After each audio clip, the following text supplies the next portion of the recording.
Hi, it's Nurse D, and I'm going to show you how to mix your IV Remodulin that your doctor prescribed for you. So let's get to it. After you wash your hands and prepare your workspace, you should get your 2 vials of diluent, 2 vial adapters, 250 ml syringes, your vial of Remodulin, another vial adapter, and a 3 to 5 ml syringe. You should also have your cassette tubing, your cassette, and your pump and new batteries. Don't forget the alcohol wipes. You're going to start by opening each vial and wiping each top with the alcohol wipe, leaving the alcohol wipe on top of the vial so that there's no contamination. Once this is done, you're going to start by opening all of your supplies and leaving them in the plastic holder. Be careful when you're opening your supplies that you hold the item that's inside while you are opening your supplies. That way things don't fall or fly around. So notice as I am opening all of my supplies with the syringe, I'm keeping the tip pointed away from me, and I'm making sure that I hold every piece inside the plastic so things do not go falling or flying around, and keeping everything neat and clean.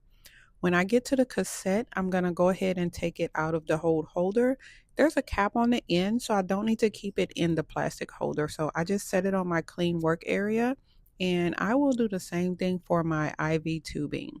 There's caps on both ends, so I'll just set it on my clean work area.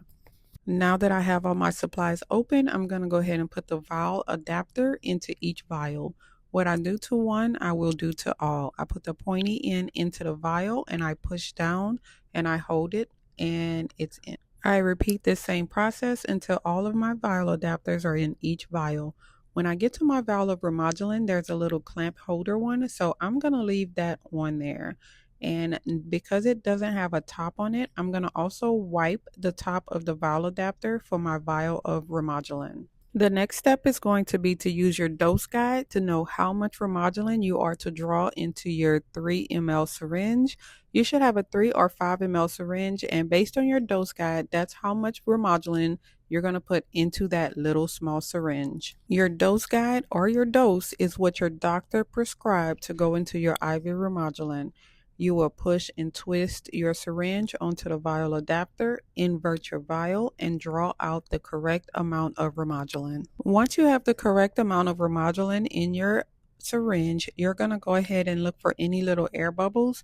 Any champagne bubbles are okay, but if you see air bubbles, you go ahead and get a household knife or some kind of utensil and tap the syringe until all of the air bubbles are out. Remember to leave the syringe connected to your vial of Remodulin while you are removing the air. Once all the air is gone, you want to verify that you still have the correct amount of Remodulin in your syringe and go ahead and disconnect the syringe from your vial. You will now place your syringe of Remodulin back into the plastic holder and get your cassette prepared to inject your Remodulin into your cassette. Now you will grab your cassette, move the clamp downward and out of the way, untwist the white cap, careful not to touch the tip, and take your syringe that has your Remodulin and connect it directly to your cassette and inject all of that Remodulin into your cassette and leave your syringe attached. You want to go ahead and clamp it at this point and set them both down. Now you can store the remainder of your Remodulin for next use. Your cassette only holds 100 ml of fluid, so however much Remodulin you put into your syringe, if it's 2 ml, 3 ml, you're going to do 100 minus the number of Remodulin that you put into your cassette. So for this instance, I'm going to say I put 2 ml into my cassette. So now for my first syringe, I'm doing 100 minus 2, which is going to be 98. My first syringe is a 50 ml syringe, so I'm going to put 48 ml of the diluent into my syringe. You will notice that I removed the blue cap from my vial adapter, and I also wiped it with an alcohol wipe. I also exercised my syringe so it can kind of loosen up as I connect it to the vial.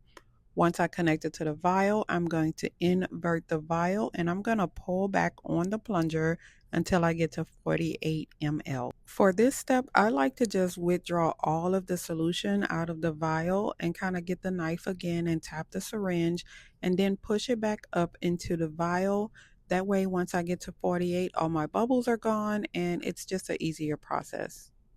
Once I get all the bubbles out, I'll go ahead and hold the vial adapter. I will untwist my syringe from my vial and set the syringe back into the plastic holder. Now it's time to remove the small syringe that I left on the cassette. Remove the small syringe and connect the big syringe. Careful again not to touch any of the tips to contaminate them.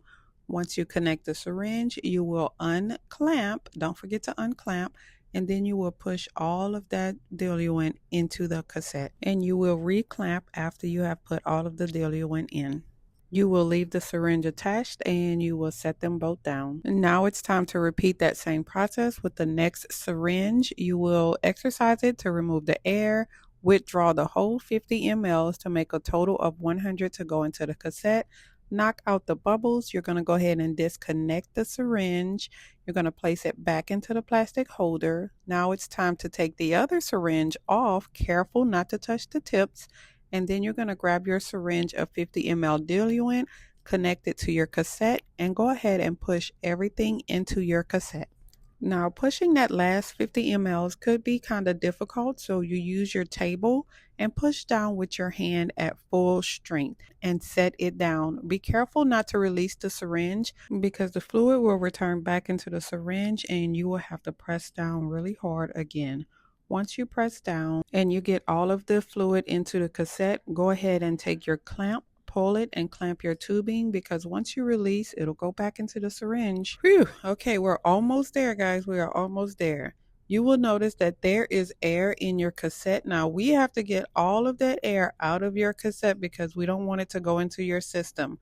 Just to make sure that there's no little air bubbles, you're going to rotate your cassette as so and make sure you collect all the little air bubbles so it can all be at the top of your cassette. Now take a household mug and you're going to set your cassette into the mug. You're going to put the blue to the sky because now we're going to remove the air.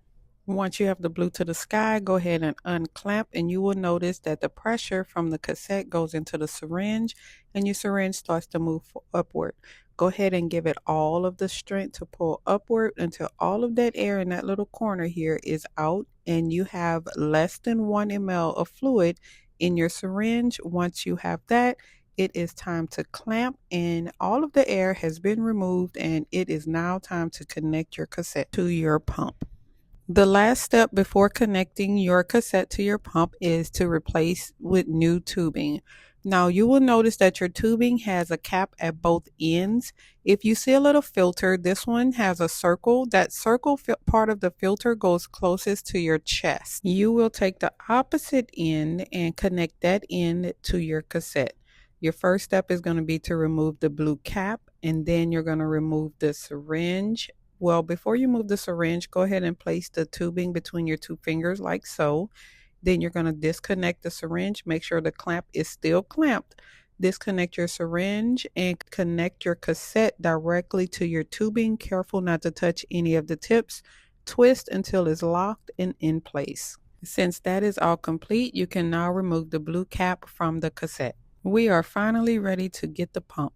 If it's battery change day, make sure you change the batteries by twisting the top of your CAD Solus pump and putting your batteries in accordingly. Close the battery compartment appropriately, and now it's time to connect your cassette. You will open the silver latch on the side.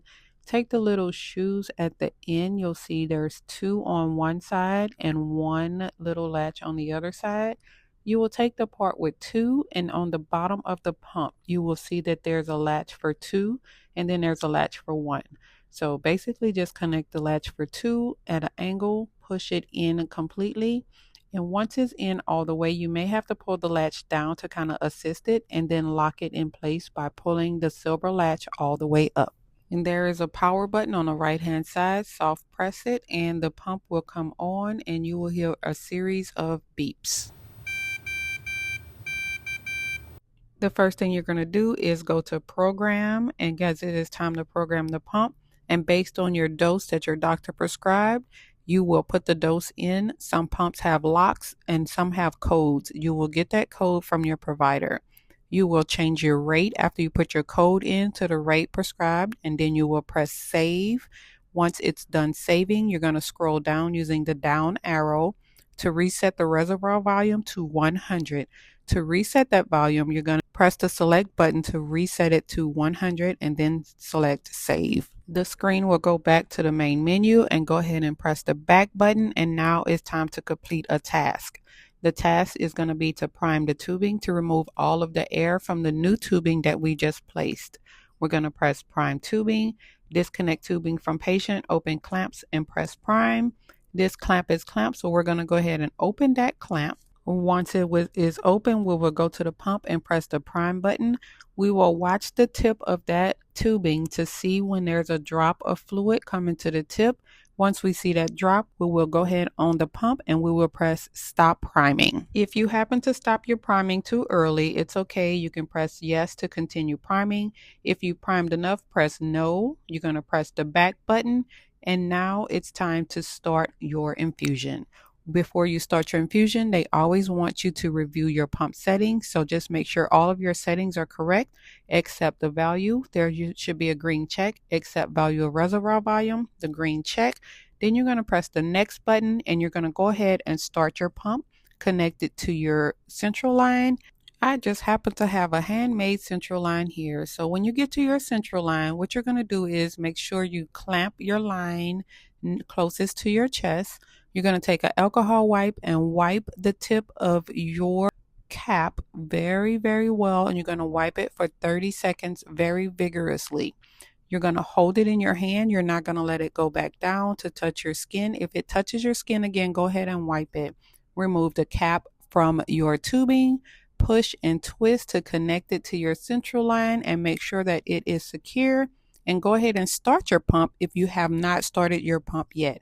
I really hope that this video was very helpful for you. Thank you so much for watching. Don't forget to like, subscribe, and share. And I wish you the best in your journey with pulmonary artery hypertension.